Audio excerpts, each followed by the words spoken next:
The frequent abduction and the rampant arrests that are taking place in Kenya has been a worrying factor that has raised an alarm and concern to various interested parties and individuals. And that has brought the subject on clarification on the abduction and arrests that are taking place in Kenya, more so to the activists and the social influencers. I just want to highlight some of the trends that have been ongoing that can lead to the arrests and the frequent abductions of these individuals. You see, some of these individuals, they run high-level influence, and these individuals, they are also socialized, but they take advantage of this cycle, such they can even instigate the public to maybe protest, picket, or go against norm or even a government program. For instance, yesterday we had a program on the Stanchak Marathon, and there's an activist that was arrested early in the morning before the program began, because it was a government project or government program. So these arrests and the abductions, they are well strategized and crafted. For instance, some of these activists, you realize that those who are being arrested and those who are being abducted, some of them had once been arraigned before the court of law, which means that these people, they also paid bonds for them to acquire their freedom. Some of them have got pending cases in the court. So if you have a pending case before the court and also you are freed through bond from the court of law, then it means that there is a policy, there is a law that you must follow after the court and until your hearing is justified, or until fairness and justice is gotten before the court of law or is issued by the judges. And recently you realize that some of those who have been arrested, someone like the Francis Gaito and Boniface Mwengi, and we also have others like the famous social influencer known as Maverick Aoko. We also have someone like Maina Njenga. We have other people like Hanifa. We also have someone like Hossein Khalid, and we have someone like Waititu Ferdinand, among others. You are likely to see the government frequently monitoring them, and it is not the politicians who are monitoring them, because when Kenyans come out to attack the office of the president, then the question is between the president and the National Police Service, who is responsible for the protection of the interests, for the protection of the citizens, and ensuring that freedom and the rights and responsibilities are well protected or are well framed, such that they do not create any mayhem across the country. So the office of the president is an executive office, but when you look at the National Police Service, is also an independent body that runs its affairs on its own. So when Kenyans turn and try attacking the office of the president, then that is a big mistake. However, Kenyans, it is high time that they need to learn the various units that are responsible for these frequent abductions and arrests from the National Police Service, because there are up to 20 plus police units that are responsible for ensuring that there's total security and order in the country.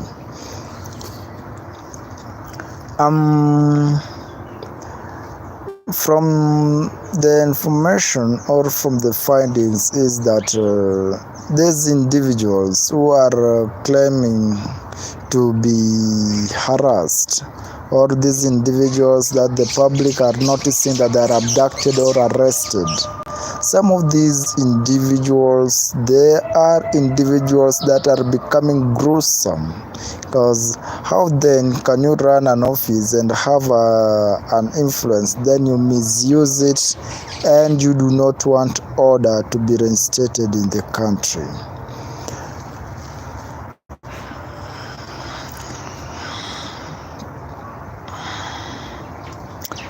There is a police unit that is responsible for ensuring that the cyber safety and also the internal affairs of the government is protected. The internal affairs of the people are protected. So there is a police unit that is responsible for ensuring that any person who tries to instigate or who tries to alter the programs that have been enlisted by the government to run smoothly, these individuals are brought to book or they are warned, and some of them can be arrested and released freely. Like for instance, you may realize that someone like Boniface Mwangi was arrested and released freely. Why? Because it was like some kind of warning to him. Because if you have an order from the court, then you also try to forget about the order, misuse it, then you need to learn that the rule of law will take its course. And this applies to others like Maina Njenga and Waititu. You may find that in the coming days, the government will go after the state machineries, will go after them. Because if you misuse the platform and the freedom that you are given, yet you are under the monitor, you are being monitored by the security forces and the security agents, then you need also to understand that order and harmony in the country must take its course. I want to challenge all Kenyans that if we talk about abductions, we talk about freedom, then we also need to talk about why are they not being murdered or killed? Why are they just being taken somewhere to a police cell, and at some point the public raises concern, there's pressure that they need to be released? How can you release someone whose freedom must be limited and has a caution from the court?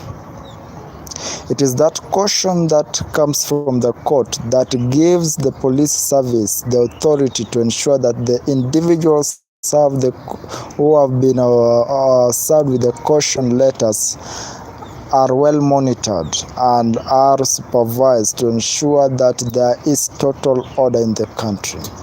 It is not the duty of the office of the president or the president itself to monitor these individuals, but it is the duty of these police service units, together with the Directorate of Criminal Investigation, to ensure that there is no interruption or there's no distraction in any entity or in any capacity from these individuals. So someone has been asking about the whereabouts of Maverick Aoko. Maverick is not in any police custody. Maverick is not in any police cell. Maverick is somewhere. From the details that we are currently having, Maverick Aoko is in a hotel room which had been booked, but outside Nairobi. She normally comes once in a while to attend those court schedules. Until those court schedules are over, then these individuals can exercise their freedoms without limitations. So whoever is asking about where is Aoko Otieno, she's not within any police cell. She's not under any, she has not been abducted anywhere, but she is somewhere alive and kicking but silent, to ensure that the limited freedoms are well used and are followed keenly. We also have someone like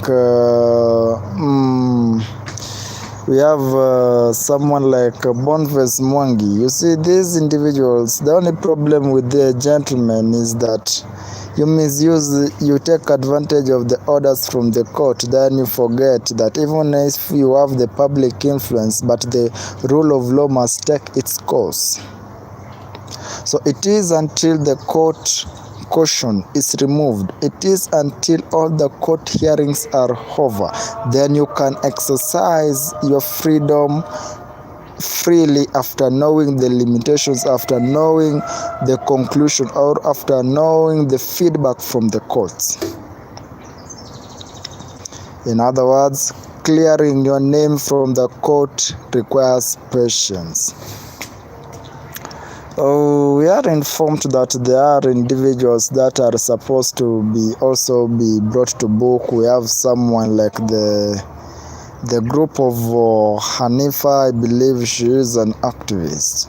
Then we have we have a public influencer that is called Maina Njenga. People normally call him the ex-Mungiki leader. Then we also have these popular activists known as Hussein Khalid. These are individuals who are keenly being monitored by various police units to ensure that there's no mayhem, there's no instigation that occurs through them.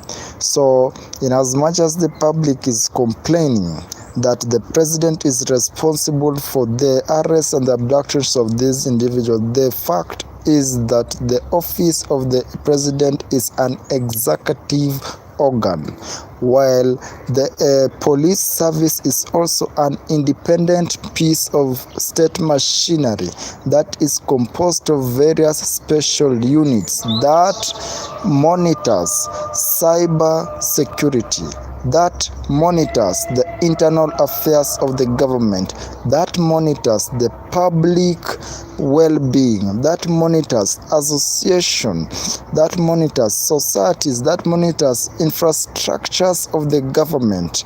So these special police units, they are assigned various roles, and the court cautions, the court orders also gives these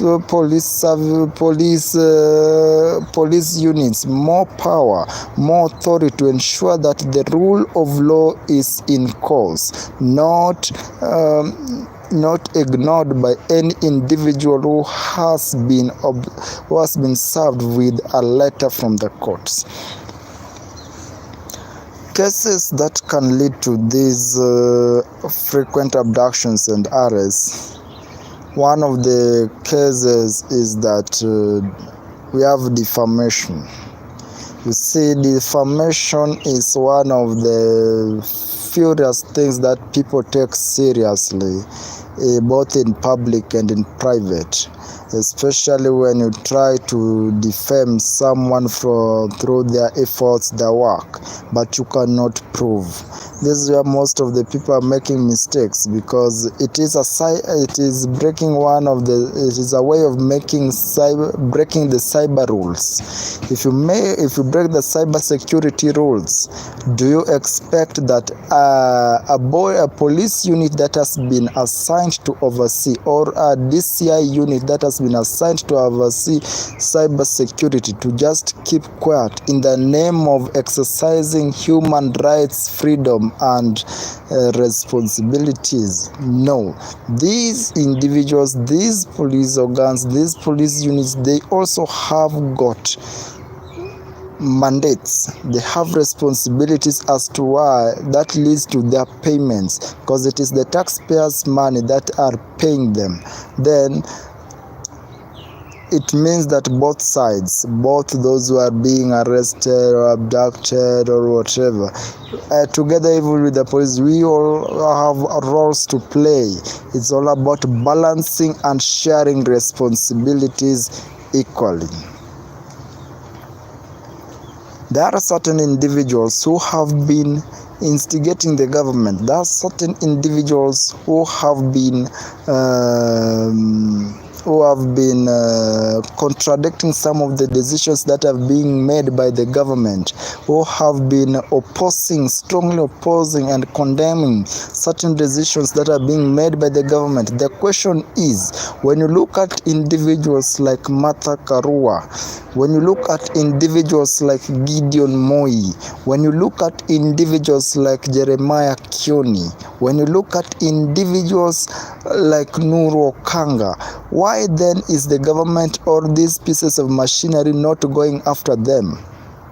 You will realize that these individuals, they have not been arraigned before the court of law for any offense. While those who are being arrested or claimed to be abducted, these are individuals who have been brought before the court of law.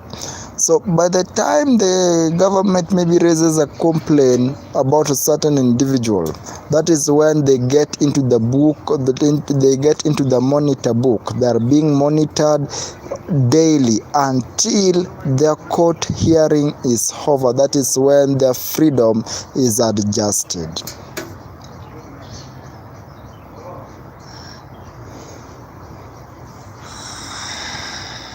So there's a comparison. There are those who oppose and criticize the government bitterly, daily, and they can't stop. But they do not coerce the people to maybe do something or instigate the government or to interrupt a certain program or what. So that is what makes the difference. You interrupt a program, you call upon the internal affairs police unit to chip in.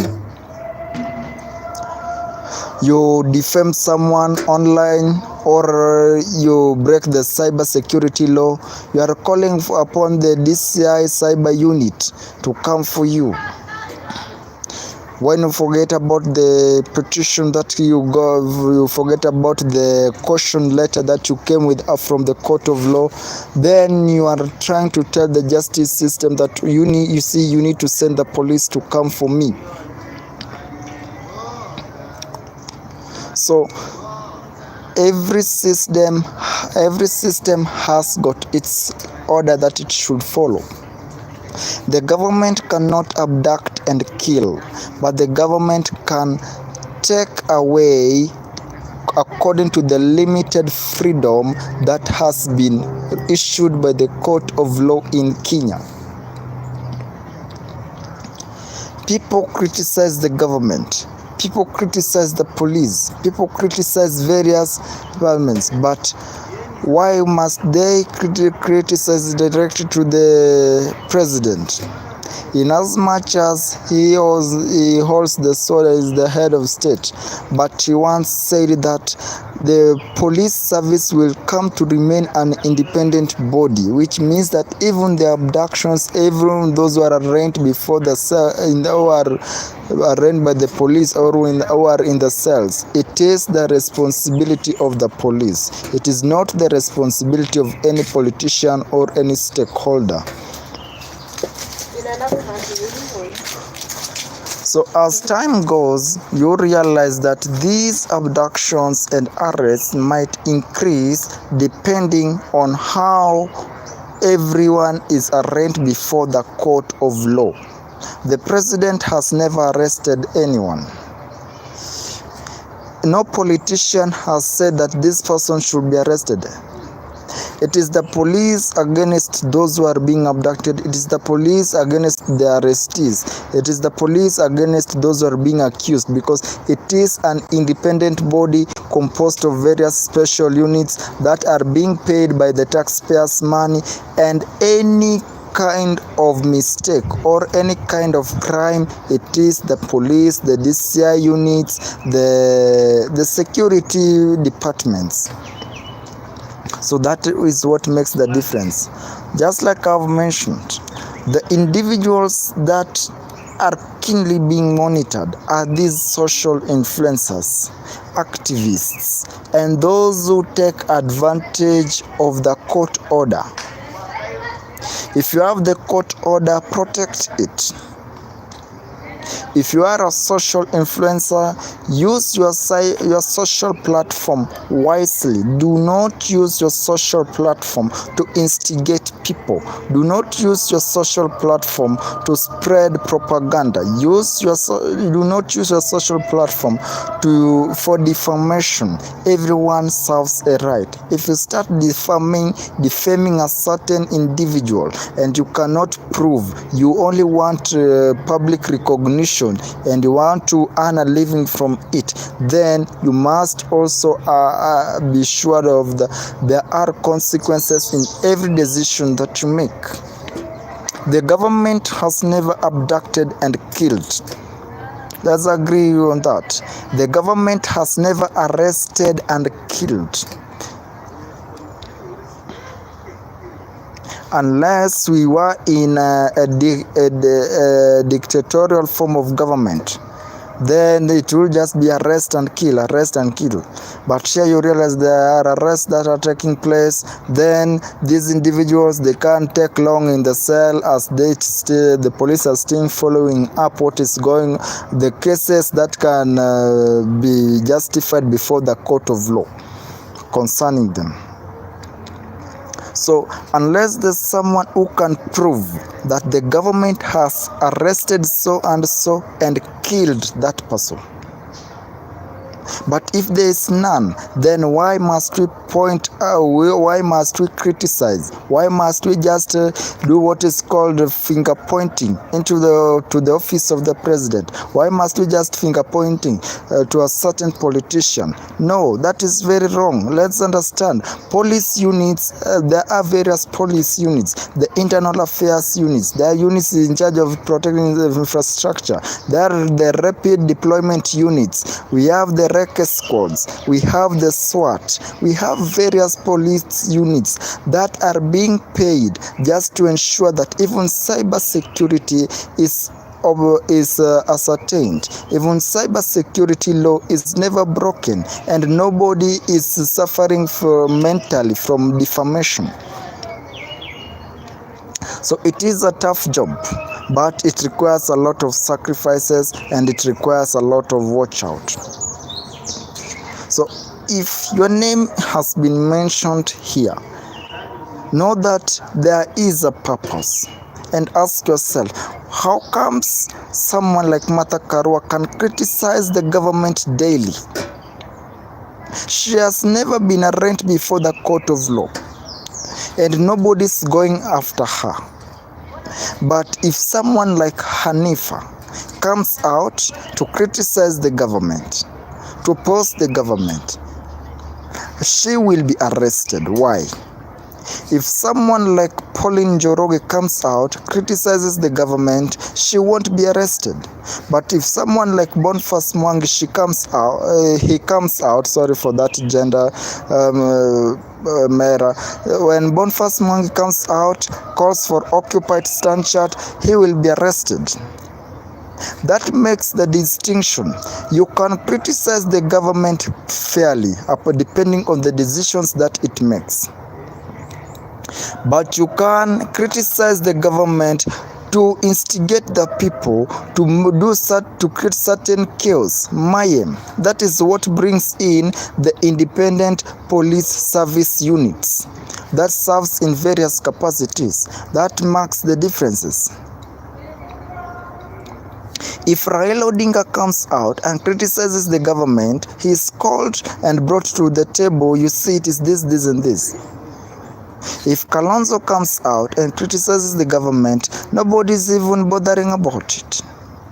But if someone like Nuru Okanga comes out and criticizes the government, he will be arrested. Why? Because this individual has a court order, had received a court warning, had been brought to book, had faced the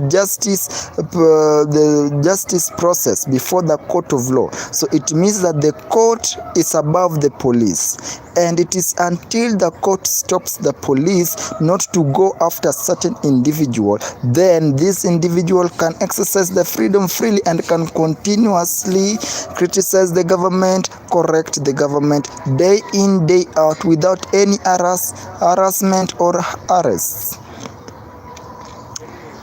Somebody would want us to talk about the Eastleigh incident. What happened at Eastleigh? What happened at Eastleigh is still under the investigation of the DCI and the National Police Service. But as long as the culprit will be brought to book, then the government will be able to clarify what exactly took place, what exactly happened, what was the big deal and the plan inside. The only problem with the public is that we even hide these people. So if you hide someone, then this person goes ahead to do another mistake, then also it becomes a big headache to various security institutions. So frequent arrests that are being made are on those who have the court caution. We also have a question about the Gen Z, the certain Gen Z individuals who have been dying silently. Here, for us to expand much on it, it might take time. But as long as your image is in the video and in the camera, think about your life. Think about the decision you are making. Think about your safety. Because you might think that it is the government that is responsible for it. Maybe it is just a neighbor or a relative who is just taking advantage of that and say that this person's daughter, this person's son, because he or she is going to be successful in one way or the other, let us do away with him or her. Then we blame it on the government for taking away his or her life because this person exercised his or her right during the Occupy Parliament edition. The government, the state offices are very aware about freedom and the right to picket. That's why even teachers, lecturers, university staffs, they can go to strike, they can picket, but none of them will be arrested. Ask yourself, why? So it means that it's all about discovery and understanding the systems of security, understanding the system of power, and understanding how independent is the executive office of the president, how independent is the body of the national police, how independent is the Directorate of Criminal Investigation, how independent is the National Intelligence Service, because some of you have even come out to blame the NIS. The NIS serves in a different capacity, not to go after you, not to go after a certain individual. That is not what they are assigned to do. But they are assigned to ensure that there's total national security, both in the borders and internally, which means that the NIS works very closely with the defense system, the Ministry of Interior, to ensure that there's well-being of our whole nation. The NIS is not even responsible for ensuring that the police takes care of you. No. They are assigned to ensure that the whole nation can run smoothly and securely, without interruption from any intruder, without distraction. So I will criticize the NIS. Then you ask yourself, have you read about the Security Council policies? The Security Council policies has assigned the NIS a different role. It is there to advise the government. That is it. Advise the government on what can probably happen, or what the repercussions or the results of the certain actions. That is the work of the National Intelligence Service, and to ensure that there's total security. Advising the government. The DCI is for crime. ensuring that all crime are investigated. The National Police Service is for security, ensuring that a certain individual the citizens are secure in their region and in their residences, and the rule of law is observed. The judiciary is to interpret the constitution. The parliament is to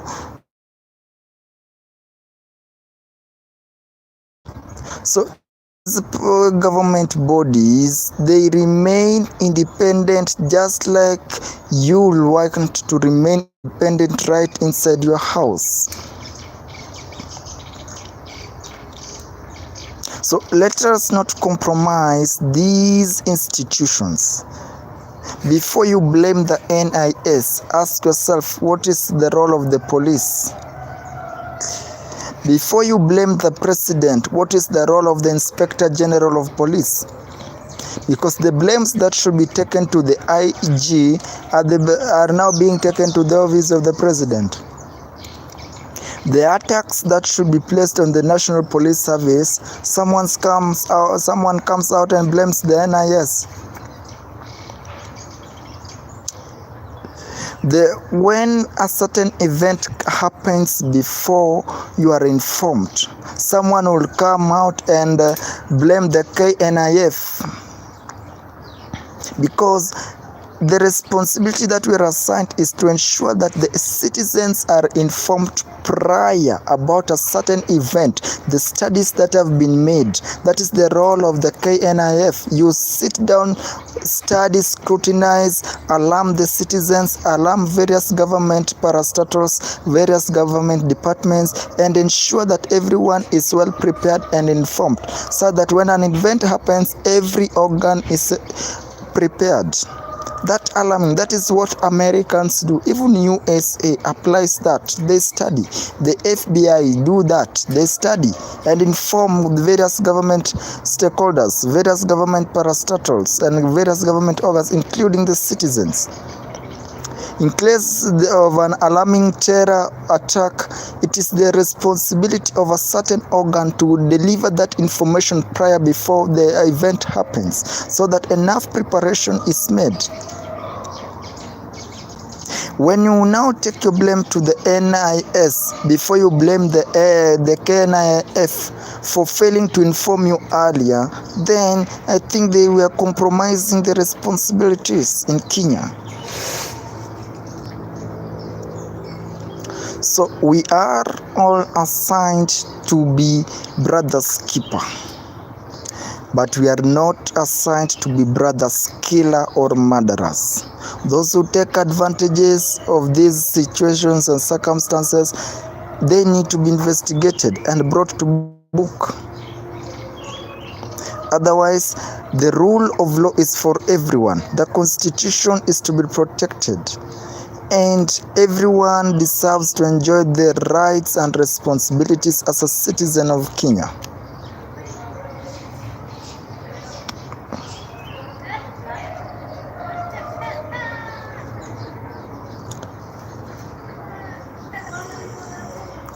Thank you, and we will be back with more information.